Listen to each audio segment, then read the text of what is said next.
Olá, queridíssimos alunos, que bom que estão aí comigo novamente, né? Dando continuidade, então, à nossa aula especial para o concurso aí de agente administrativo, não é isso? Da Polícia Rodoviária Federal. Obrigado por estar aqui comigo no Mandetta Online. Para quem ainda não me conhece ou não lembra mais o meu nome, eu sou a professora Andréa Azevedo.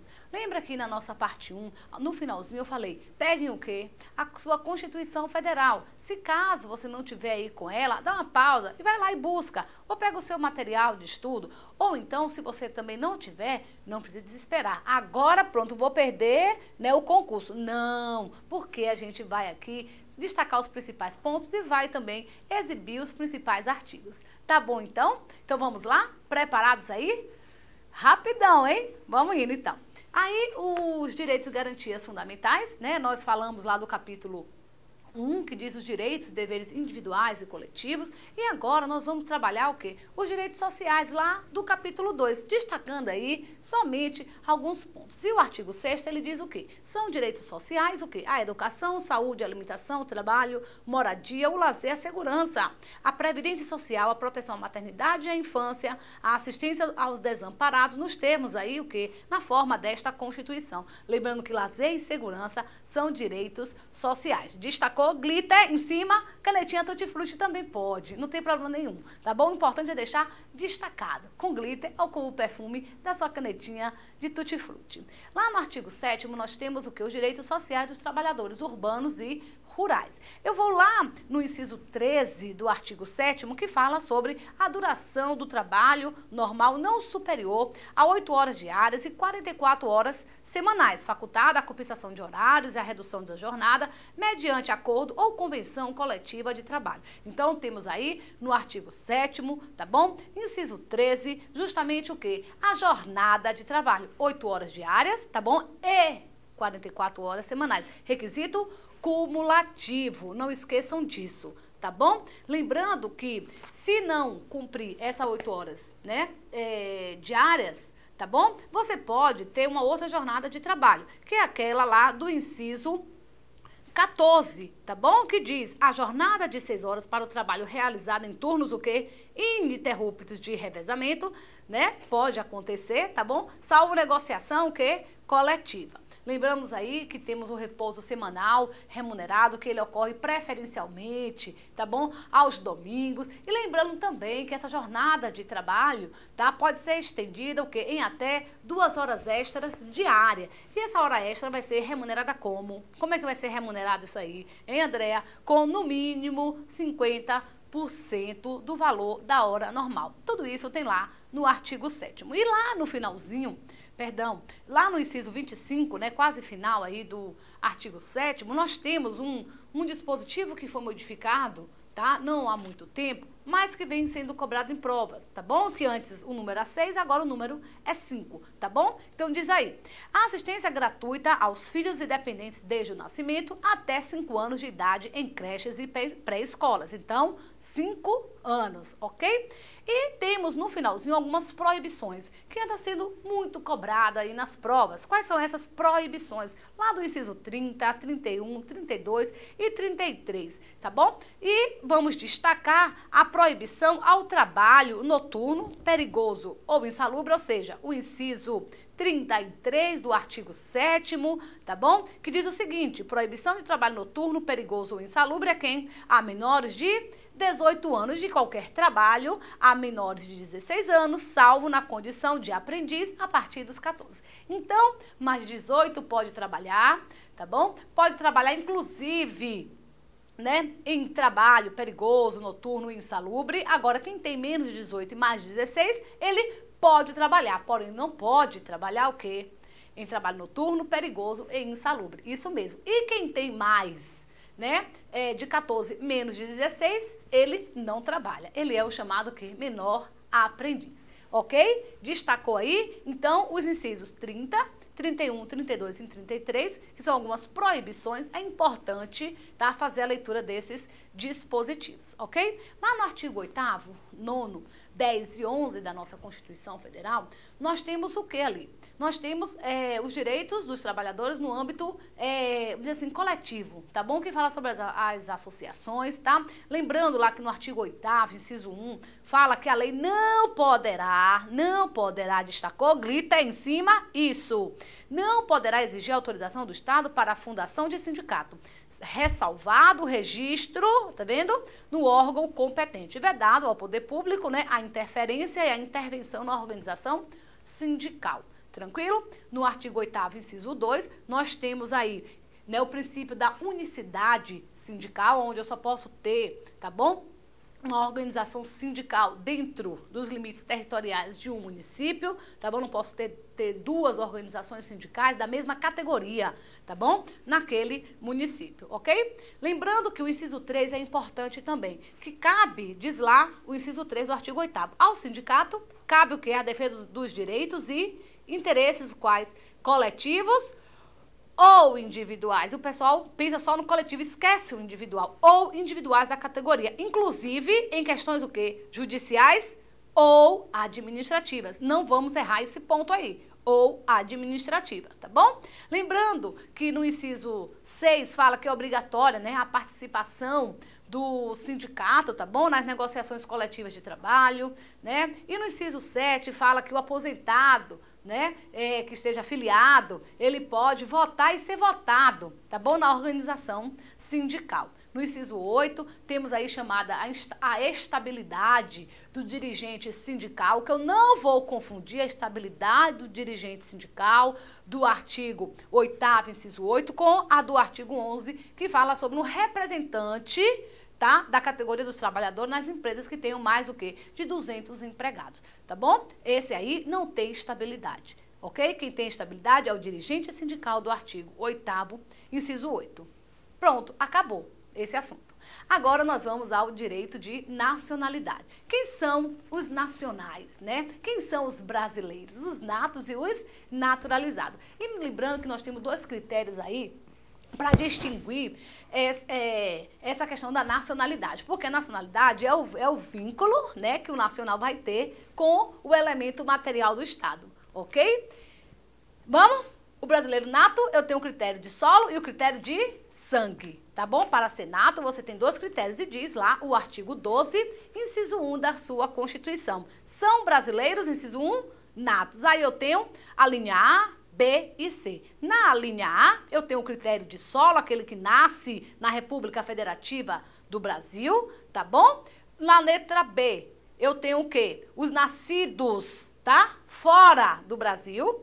E na letra C, eu também tenho os nascidos fora do Brasil. Porém, tá? Na linha B e C, observe que eu tenho algumas outras regrinhas importantes que eu tenho que levar para a prova. É o critério de sangue, tá bom? Aí tem que ver, está a serviço do país? Não está a serviço do país? São essas questões que a prova vai lhe cobrar. E para ser brasileiro naturalizado, você tem que ser um estrangeiro, lógico, né? Mas qualquer estrangeiro, aí dentro do estrangeiro, o inciso 12, o artigo 12, inciso 2, né, da sua Constituição diz o quê? Vejamos.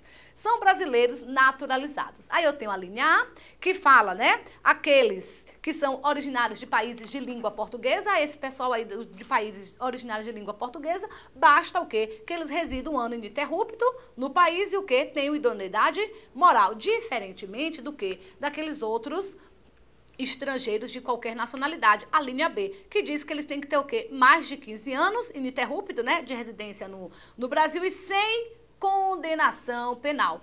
Destacaram? Importantíssimo esse ponto, tá? E nós temos o parágrafo 3º desse artigo 12, importantíssimo. Quais são os cargos privativos, né, de brasileiro nato? Aí eu tenho o presidente da República, vejamos aí, eu tenho o presidente, né, da Câmara, do Senado, é o CACESO, a gente fala, né, Câmara, CACESU, Câmara, Senado e Supremo. Observaram? Então vamos lá. São privativas de brasileiro nato os cargos de presidente e vice-presidente da República, presidente da Câmara dos Deputados, presidente do Senado, ministro do STF, né? Carreira diplomática, oficiais das Forças Armadas, ministro da Defesa, de Estado de Defesa. Eu tenho que saber isso, Andréa? Tenho. Não vai para a prova sem saber isso, não. Combinado aí? Parágrafo 3º do artigo 12. E lembrando que, uma vez você sendo nacional, tá? Você tendo a sua nacionalidade, você pode perder. Mentira, André. Claro que você estudou isso, eu tenho certeza. É que você não está lembrando. Artigo 12, parágrafo 4º, que diz o quê? Será declarada a perda da nacionalidade do brasileiro que, inciso 1, olha aí, tiver cancelada a sua naturalização por sentença judicial, não é administrativa. Tá bom, gente? Judicial, tá? Em virtude de atividade nociva, né, ao interesse nacional. E o inciso 2 diz que adquirir outra nacionalidade. Inclusive, o nato pode perder, viu, a nacionalidade. É só dar uma lida no seu artigo 12, parágrafo 4º, tá bom? Inciso 2, alíneas A e B. Tranquilo? Depois nós temos aí os direitos políticos que estão lá no artigo 14, 15, né, e 16 da nossa Constituição Federal.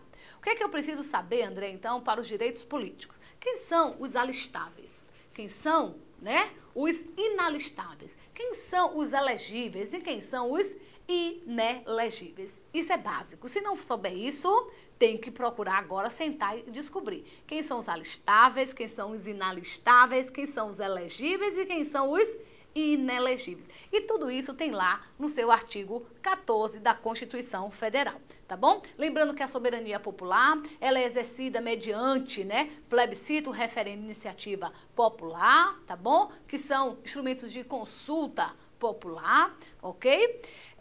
Lembrando que quem é que não pode se alistar? Quem são os inalistáveis? Quem são os inalistáveis?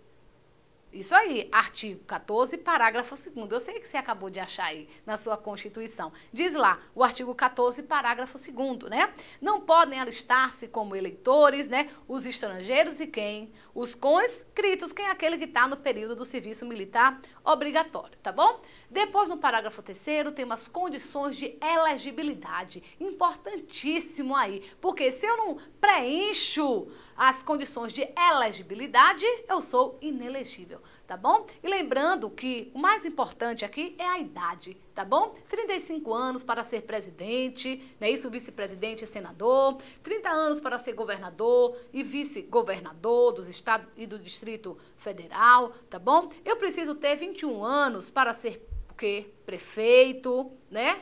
E o que mais? Deputado federal, deputado estadual. Isso tá onde, gente? No artigo 14, parágrafo 3º. Vejam aí, ó. Artigo 14, parágrafo 3º. Ó, a projeção na sua tela. Artigo 14, parágrafo 3º. Inciso 6 da sua Constituição. E eu preciso ter o quê? 18, apenas 18 para ser vereador. Importantíssimo saber os 35, 30, 21 e 18 anos. Para quem? Tá bom? Para quem é? Isso aí, vale para quem? Não esqueçam disso. O parágrafo 4º fala que são inelegíveis e inelegíveis, tá? Os inalistáveis e os analfabetos. Quem são os inalistáveis? Estrangeiros e conscritos, bem como os analfabetos, entram aí na regra do inelegível. Então, condições de elegibilidade, condições de alistabilidade.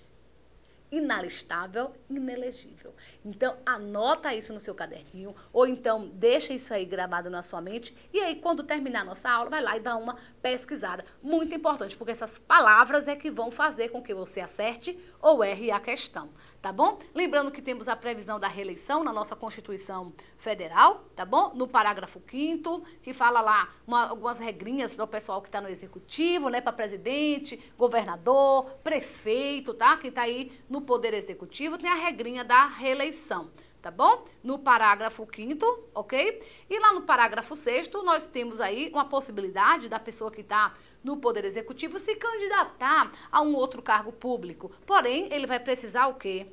Renunciar ao respectivo mandato até 6 meses, o quê? Antes do pleito. O parágrafo 7º, projetado aí, diz o quê? Que são inelegíveis no território de jurisdição do titular quem? O cônjuge e os parentes consanguíneos ou afins até, não é terceiro grau, viram aí? Segundo grau, tranquilo?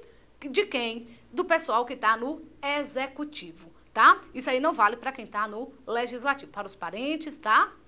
Cônjuge, ok? Aí, lembrando, os parentes até segundo grau, tá? De quem está no executivo, não é para o legislativo, tranquilo? O parágrafo 10, é importante você destacar também, que fala sobre o mandato eletivo, que ele pode ser impugnado aonde? Onde ele pode ser impugnado? Qual é o prazo na Justiça Eleitoral? No prazo de 15 dias, contados da diplomação, ok? E tem que haver aí a instrução das provas do abuso do poder econômico, corrupção ou fraude. No artigo 15, ele fala sobre, né, a vedação, a cassação dos seus direitos políticos, mas não esqueçam que temos possibilidades de perda e de suspensão. Destacou? Isso aí, tá? Então, é vedada a cassação dos direitos políticos, mas a gente pode ter a perda ou suspensão. Artigo 15, incisos 1 a 5. Tem que ler isso aí? Tem que saber, Andréa? Lógico. Ano político, né, gente? Tem grande chance aí, tá? Da gente ter questões aí relacionadas aos direitos políticos, né? Sendo cobrada aí na sua prova na semana que vem. Ok? Os partidos políticos, lá no artigo 17, a gente não pode esquecer que eles devem resguardar, eles têm que observar, tá bom? A soberania nacional. Vejam aí no artigo 17, ó, nacional, o regime democrático, o pluripartidarismo, né? Os direitos fundamentais da pessoa humana e observar os seguintes preceitos. Quais são esses preceitos? Projeção, inciso 1, diz o quê? Caráter nacional, proibição de recebimento de recursos financeiros de entidade ou governo estrangeiro, tá bom? Ou de subordinação a estes, prestação de contas aonde? Na justiça eleitoral e funcionamento parlamentar de acordo com a lei. Parágrafo 2º do artigo 17, ele fala sobre a questão da pessoa jurídica, né, do partido político. Aí eu pergunto, ele é de direito público ou de direito privado? Ele é de direito privado, porque ele vai ser constituído na forma da lei civil, tá? Artigo 17, parágrafo 2º agora. Lembrando que o registro do partido político tem que estar onde? O estatuto dele tem que estar registrado aonde? Tá bom? Lá no TSE, tá bom? Que é o Tribunal Superior Eleitoral, ok? TSE. Lá no título 3 da nossa Constituição, tá? Fala sobre um conteúdo até que está sendo cobrado na sua prova, que é sobre a organização político-administrativa do Brasil. Isso aí é fácil. Quando você estudou comigo aqui já sobre a federação, tá? Nós falamos que a União, os Estados-membros, o Distrito Federal e os municípios detêm autonomia política, administrativa e financeira. Quem é soberano é a República Federativa do Brasil. Isso aqui nós já falamos lá no artigo 1º, lá no bloco 1, na parte 1 desse nosso encontro aqui, tá bom? Então, lá no artigo 18, fala sobre essa questão da federação, quem são os entes que compõem a federação, que eles são dotados de autonomia, tá? E os parágrafos seguintes desse artigo 18, né, ele fala sobre o quê? Sobre o Estado, né, de ter a possibilidade de se desmembrar, formar novo Estado, tá? Vejamos aí o parágrafo 3º, que diz o quê? Que os Estados podem incorporar-se entre si, subdividir-se ou desmembrar-se, para se anexarem a outros, ou formarem novos Estados ou territórios federais. Agora, o que é importante você destacar? Isso aí, ó, mediante a aprovação da população diretamente interessada, através de plebiscito e do Congresso Nacional por lei complementar. A prova vai colocar lá referendo, errado. A prova vai colocar lei ordinária e vai estar também o quê? Errado. É plebiscito e lei complementar. Tá bom? Lembrando que os territórios, eles integram o quê? A União. É uma autarquia especial da União. Ele não integra Estado, tá bom? Ele não faz parte de nenhum Estado. O território, ele integra a União, assim diz o artigo 18, parágrafo 2º, tá bom? E os municípios, assim como os estados, tá? Eles podem, né? Pode haver incorporação, fusão e desmembramento desses municípios. Vejamos aí o parágrafo 4º, que diz uma coisa muito importante, que faz como isso, através de lei estadual, não é lei municipal, é lei estadual. Dentro do período determinado pela lei, o quê? Complementar federal, isso mesmo, tá? E tem que ter o quê? Plebiscito e o estudo da viabilidade municipal, ok? Temos agora... Ai, Andréa, cansei. Cansa não, porque, ó, depois você vai ter bastante tempo depois da prova para descansar. Vamos mais um pouco, então? O item 4 do seu edital, ele fala da administração pública.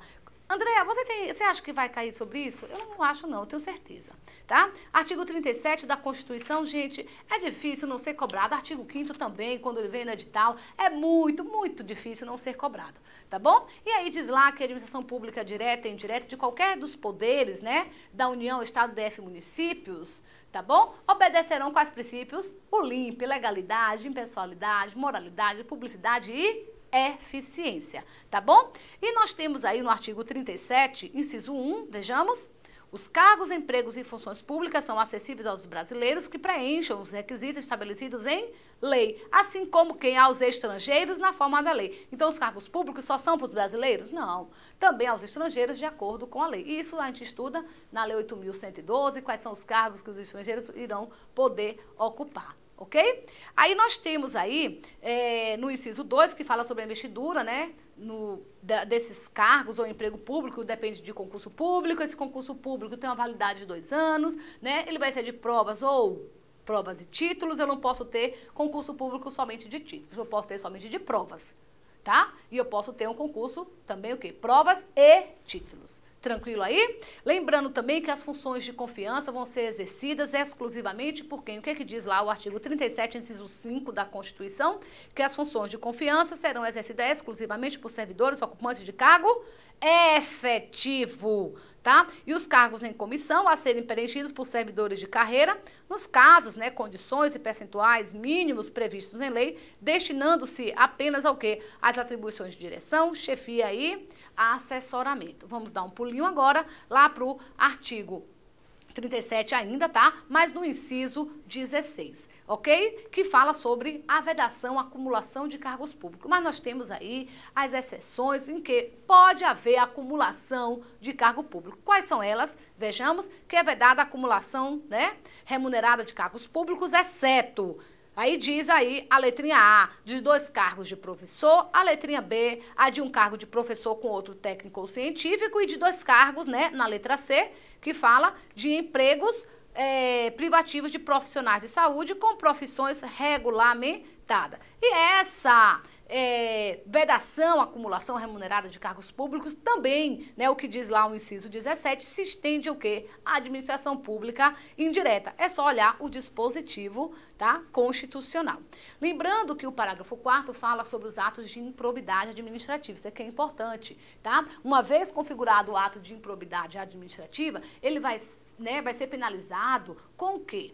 Tá? Aí diz a nossa Constituição, artigo 37, parágrafo 4º, que temos aí a suspensão dos direitos políticos, a perda da função pública. Ele inverte isso aí, tá bom, gente? Indisponibilidade do bem, tá? Dos bens, né? E o ressarcimento ao erário na forma e gradação prevista em lei, sem prejuízo da ação, tá? Penal cabível. O parágrafo 6º fala sobre a responsabilidade, tá bom? Das pessoas jurídicas de direito público e de direito privado, prestadoras de serviço público, responderão pelos danos que seus agentes, nessa qualidade, causarem a terceiro, assegurado o direito de regresso contra o responsável nos casos de dolo ou culpa. Então, o agente público responde, Andréa, responde de maneira regressiva, subjetiva, ou seja, você precisa fazer a comprovação do dolo ou da culpa, tá bom? O artigo 38 tem uma regrinha lá do mandato eletivo que eu acho que merece um destaque nosso, tá? Que lá no artigo 38 fala que o mandato eletivo, tá? Ou seja, você, agente público, pode se candidatar? Pode, se você for eleito. O que acontece com o seu cargo público lá, o que você foi concursado, tá? Então, em casa, ok? Não deixem, né, depois que aí terminar a aula, de dar uma olhadinha nessas regras lá do artigo 38. E lá diz, né, que o mandato eletivo federal, estadual, distrital, você vai ficar o quê? Afastado do cargo, emprego da função, sendo prefeito, você fica afastado, né, desse cargo, facultando optar pela remuneração. E quando você está investido no mandato de vereador, você tem 2 regrinhas, com compatibilidade de horário ou sem compatibilidade de horário, ok? O artigo 40, aí para fechar esse conteúdo de administração pública, tá bom? O artigo 40, ele fala, lá no parágrafo 1º, vejamos aí, ó, sobre a questão da aposentadoria, que eu tenho ela por invalidez permanente, compulsória ou voluntariamente. Vale a pena dar uma pausa e ler esse dispositivo aí, tá bom? Artigo 40,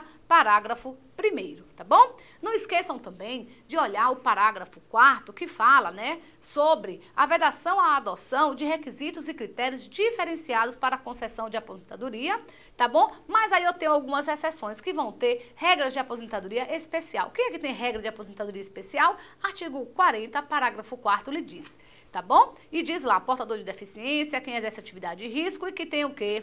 Atividades que sejam exercidas sob condições especiais que prejudiquem a sua saúde ou a sua integridade física. Não esqueçam também de olhar o parágrafo 5º desse artigo 40, que fala sobre a redução, tá? De 5 anos na regrinha, tá bom? Do parágrafo 1º, inciso 3, a linha A. Essa redução de 5 anos para quem exerce a função de magistério, né? Na educação infantil, ensino fundamental e médio. Não vale isso para quem exerce a função de magistério no ensino superior. E o artigo 41, por fim, fala o quê? Sobre a nossa estabilidade no serviço público, ok? Que diz o seguinte, que são estáveis após 3 anos de efetivo exercício. Então, a estabilidade se adquire após 3 anos de efetivo exercício, tá bom? E o servidor público pode perder o cargo? O que é que diz lá o artigo 41, parágrafo 1º? Vejamos aí na sua tela, né? Que ele pode perder, sim, o cargo público. Importante, em virtude de que eu tenho que ter uma sentença judicial transitada em julgado, eu tenho que ter um processo administrativo com ampla defesa, né? E mediante o processo de avaliação periódica de desempenho, ok?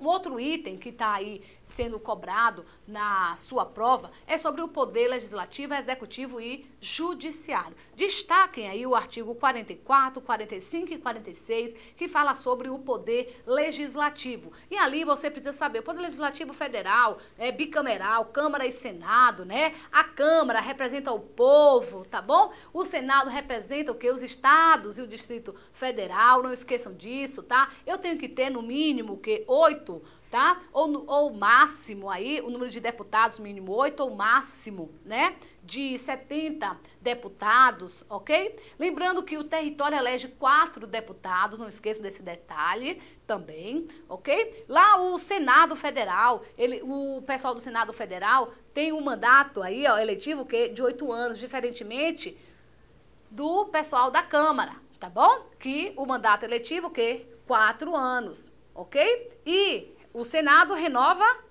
de 8 em 8 anos, ora 1/3, ora 2/3. Ora vai 1, ora a gente renova o quê? 2, tá bom? E lembrando que o senador, ele tem 2 suplentes. Então, os artigos 44, 45 e 46 e o 47, tá? Não deixem de destacar aí no seu material, tá bom? O 47 também, ok? Depois, vamos dar uma pulada no artigo 53, que fala sobre as imunidades parlamentares. Elas são super importantes. Lembrando que os deputados e senadores, olha aí o artigo 43, são invioláveis civil e penalmente por quaisquer de suas opiniões, palavras e votos. E o que diz o parágrafo 1º e o parágrafo 2º é importante também, tá? Porque lá temos a regrinha seguinte, ó. O deputado e senador, desde a expedição do diploma, então não é após, é desde a expedição do diploma, vão ser submetidos a julgamento perante o STF, tá bom?